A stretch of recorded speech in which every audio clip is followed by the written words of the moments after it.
This is the fallback. You know, you go to the UCF School of Real Estate. They actually have a college. You can get a bachelor's degree in the School of Real Estate. And none of them end up in the residential side. They all end up on the commercial side. You know, working for the big commercial companies throughout the globe. And so, yeah, this is a second career. Okay. Anything else?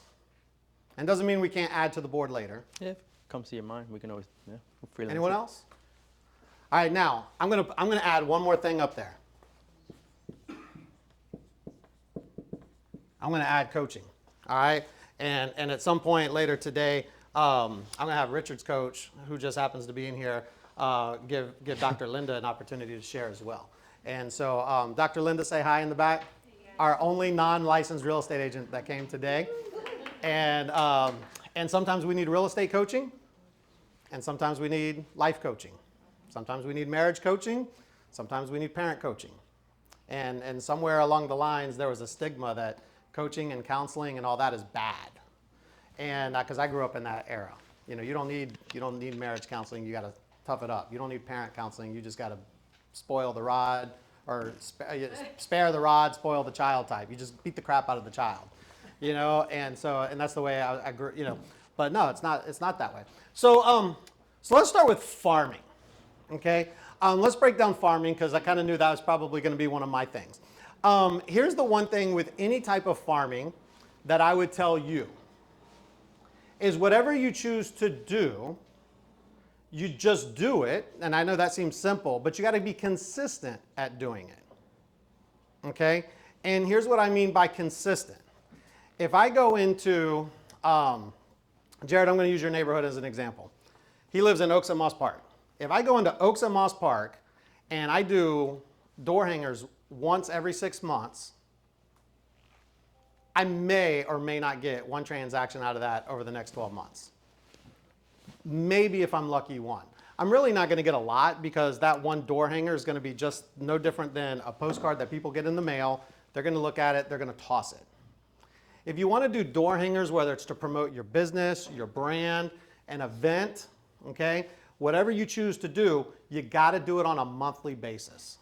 You got to be consistent. Pre-COVID, I did my neighborhood every single month from October 2015 until COVID hit. And we were just in the process of getting Richard's neighborhood on a consistent basis, and then COVID hit. And now we're probably more quarterly, just as our team's gotten big, because now we're trying to go into Laureate Park, we're trying to go into Eagle Creek, and so it's difficult to be everywhere. But if I was a solo agent or even on a team and I wanted to farm, I'd farm my neighborhood, and I would try to do something even as simple. I'll be very honest, the Easter egg bunny, we're doing Easter egg pictures with the Easter bunny this weekend. Do you know how much the Easter bunny outfit cost me? Less than 50 bucks on Amazon. Do you know how much the photographer cost me? Free. I got a budding photographer who said, I said, hey, we're going to have at least 100 plus people sign up. I'll give you the database for free pictures. So now he can build up his business. KJ, if you were to guess, how much money have you spent on supplies for the event? Less than $40. So for less than 100 bucks, we're going to Mikado, oh, and we're doing it at Mikado's. So on top of that, every parent that comes in with their kid, they're going to see the Easter bunny, and they're going to be like, Mom, Dad, I want pictures with the Easter bunny, and we're going to capture their information as well.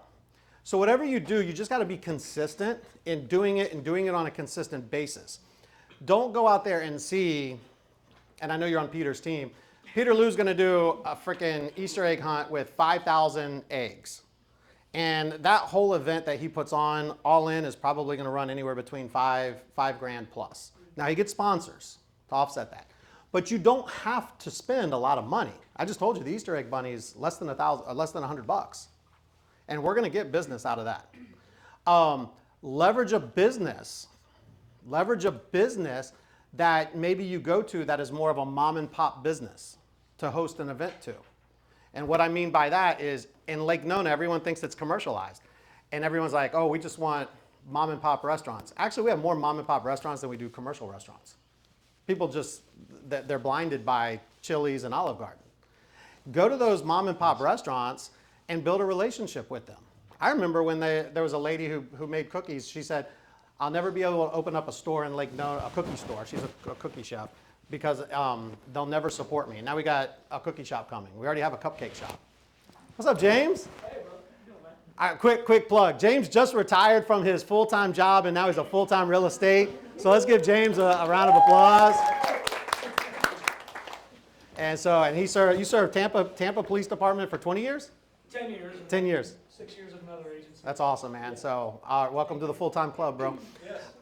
And so so James, we're just kind of we're just picking items on the board and we're just running with it. Okay. And but I would be consistent. It doesn't have to be big, because in my neighborhood, there's 1,200 homes, and for the majority of our community events, less than, on average now, about 100 people show up.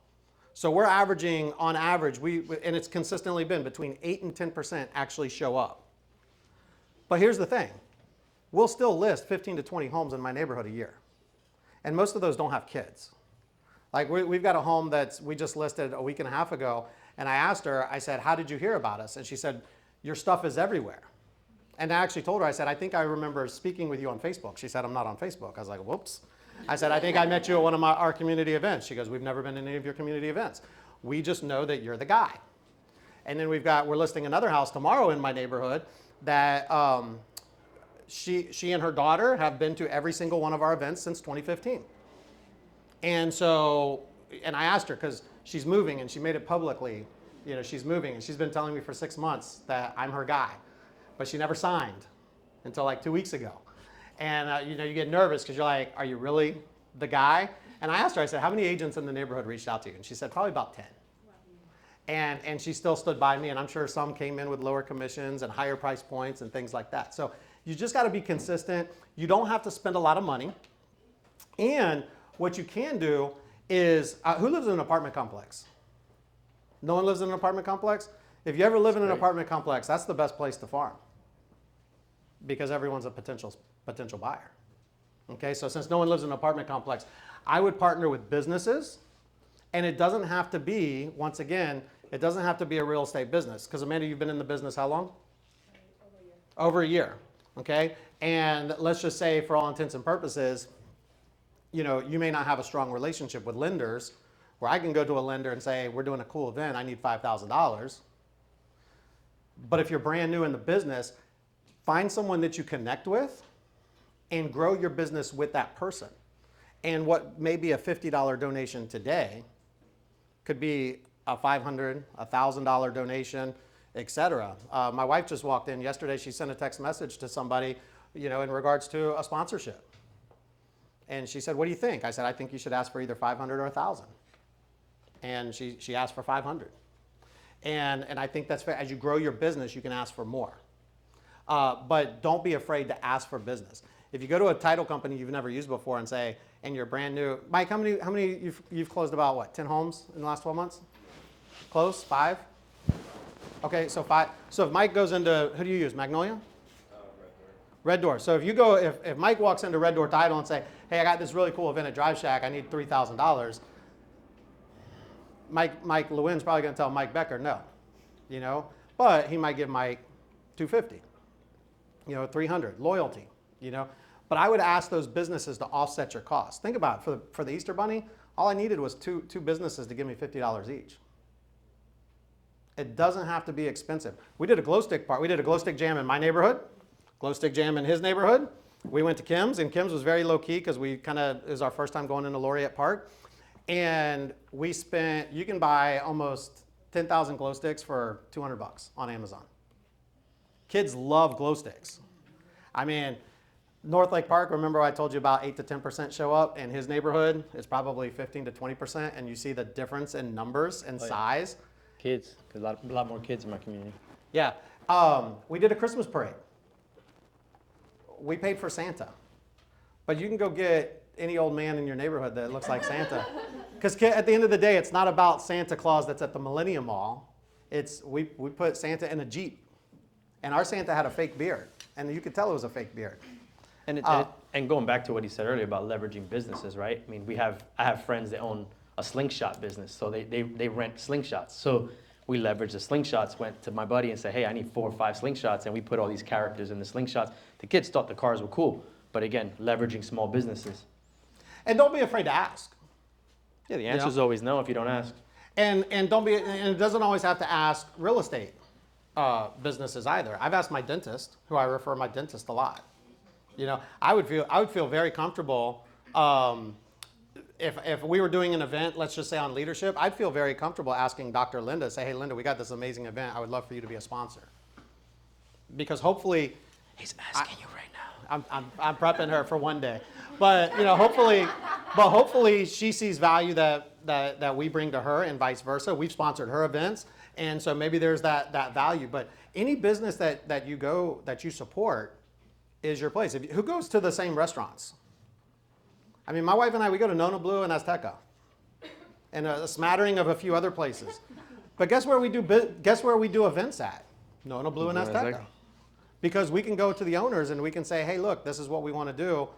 Are you cool with that? And one we got a 10-year history with Nona Blue, and Azteca we've got a 1.5-year history with. And we love to do it. So with farming, it's about consistency. It does not have to be expensive.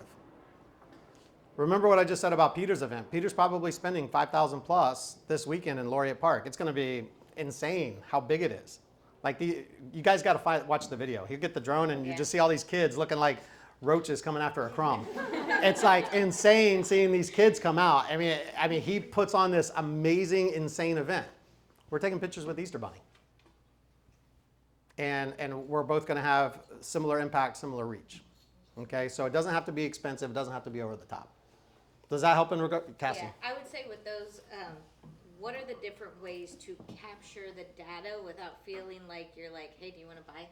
Do you want to buy a house? Good question. That's what I struggle with. So we used to do the old school way that when the people would actually show up, then we would have like a little ticket, enter, fill out this little form. And if you fill out this form, we're going to do a drawing and we're going to pick a winner. The problem with that is you only get so many people to fill out the form, and they're more likely to give you fake information. We now do Eventbrite for everything. We did Eventbrite for the Christmas parade. We went through 2 neighborhoods, and people are like, why do I got to fill out an Eventbrite for the Christmas parade? And my response was, so we could email you the route. We had over 1,000 people sign up for our Christmas parade. That means we captured over 1,000 phone numbers and email addresses for our database and for us to call. And so this kind of leads to pre-follow-up and or pre-event and post-event. We'll talk about post-event because that's the easiest one. After every event, we did an event yesterday, and we didn't have a lot of people show up. We knew we weren't. We did an event for our customers Tuesday morning from 9 to 11. We didn't expect 100 people. Now, when we do it at Chick-fil-A on a Saturday, we're going to expect 200 people. But the whole thing is everyone on our team should have made phone call contacts leading up to the event. After the event, it should be either thank you for coming or hey, I'm sorry I missed you. And then another contact after that is, hey, Cassie, because now we talked about this, not objection handlings, but script and role play. Hey, Cassie, hey, I know when you and I spoke on the other day and I told you, sorry, I missed you at Dunkin' Donuts. I forgot to ask you a question. Hey, when's a good time for us to actually do a customer appreciation event that you and your family can attend? And now she says, you know what, we all work, so we need to do after 5 or the weekends. Okay, awesome. And then if you want to have another phone call with Cassie, my next phone call could be 2 days later again. Hey, Cassie, I got one more question for you. I'm sorry I didn't ask this one the other day.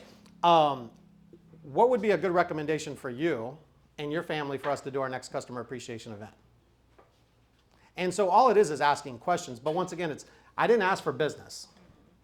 And you don't have to, and Richard will definitely focus on that. You don't have to ask for business. It's about having a conversation and being front of mind. Because most of our business comes from people we don't know. I think people are more excited for the invite than probably even making it. I mean, like I probably received more responses back, thank you for the invite, than people showed up. I mean, we didn't have a lot of people show up, but in all reality was probably my response rate on the text was like 75%. So if you think about it, 75% of the people responded back, thank you for the invite, or some of them said, hey, I'll see you there, or some of them said, hey, I'll try to make it. But the purpose was the touch. It wasn't, if they came, great. If they didn't come, then no problem. Hey, there were people walking in, they were getting free coffee, free donuts that day. So And Stephanie knows what I'm going to ask her. Stephanie, what's the customer appreciation event? What's it all about? The invite. It's all about the invitation, because she's heard me say that multiple times. It's all about the invitation. We did customer appreciation at Dunkin' Donuts from 9 to 11. Do you know how much it cost me yesterday? Less than $100. We knew we weren't going to have a lot of people. It got to the point where Astrid, anyone would walk in, and Astrid would be like, "Hey, you want a free cup of coffee?" Because she had the blue ticket and the red ticket. It's like the blue pill and the red pill in the Matrix. I got a free cup of coffee. What you got? And we were giving away free cups of coffee to people, and Dunkin' Donuts co-sponsored with us to give away donuts as well. So it was a win-win for them. And so, but go to your local businesses, and I mean, most of where we shop is up and down Narcoossee Road, but I can think of almost every single business if you go in there and say, hey, when's your slow time? Hey, when's your slow time? Dunkin' Donuts, it's usually Tuesday, Wednesday, Thursday from 9 a.m. to 11. Hey, what if we were able to bring you an extra 25, 30 customers? Would that be okay with you? What business is going to say no? No, we don't want 20 extra customers during our slowest time. Chick-fil-A is going to be funny because it's going to be like, when's your slow time? Never. You know, and so, but go to your businesses that you frequent and say, hey, I'm here all the time. You know, me and my family, we eat here once a week, twice a week. We would love to do an event here. They will work with you. She used to give away free tacos at Lime. And let me tell you what, that's probably one of the best places, if you live in the Lake Nona area, one of the best places for you to connect with, because they have probably the most inexpensive cost to do an event for multiple people. So now here's what pre-follow-up should look like, and I will say this, we still don't do it this way.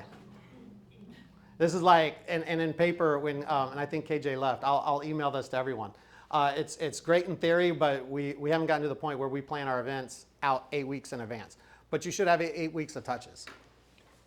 You really should have 8 weeks of touches.